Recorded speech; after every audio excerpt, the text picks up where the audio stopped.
Hali xabarga qaytamiz.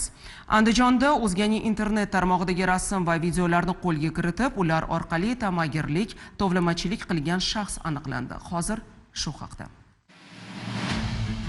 Birovning shaxsiy foto va videolar bilan shantaj qilib pul talab qilgan shaxs qo'lga olindi. U o'quv markazida yordamchi o'qituvchi sifatida faoliyat yuritgan. Andijon viloyati Ichki ishlar boshqarmasiga murojaat qilgan fuqaro uning Google akkaunti noqonuniy ravishda buzib kirilganligi va shaxsiy foto hamda videolari tarqatishi bilan qo'rqitilayotganligini ma'lum qilgan. Noma'lum shaxs undan 300 AQSh dollariga teng mablag'ni kriptoaktiv ko'rinishda talab qilgan. Tezkor tadbirlar natijasida pul mablag'lari bir nechta bank kartalari orqali o'tkazilganligi aniqlandi va holat hujjatlashtirildi. Tekshiruvlar davomida shantaj qilgan shaxs Andijon shahrida yashashi, u trading yo'nalishdagi o'quv markazida yordamchi o'qituvchi bo'lib ishlashi ma'lum bo'ldi.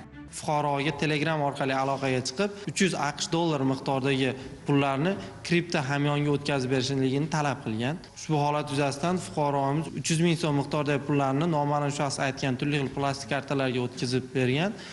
Biz Google akkaunt orqali uning joylashuvini aniqlagan holatda, ya'ni Samsung S21 telefon qurilmasining hozirda turgan joylashuvini aniqlab, tezkor tadbirlar natijasida ushbu shaxs qo'lga olindi. Hozirda holat yuzasidan tergov ishlari olib borilmoqda.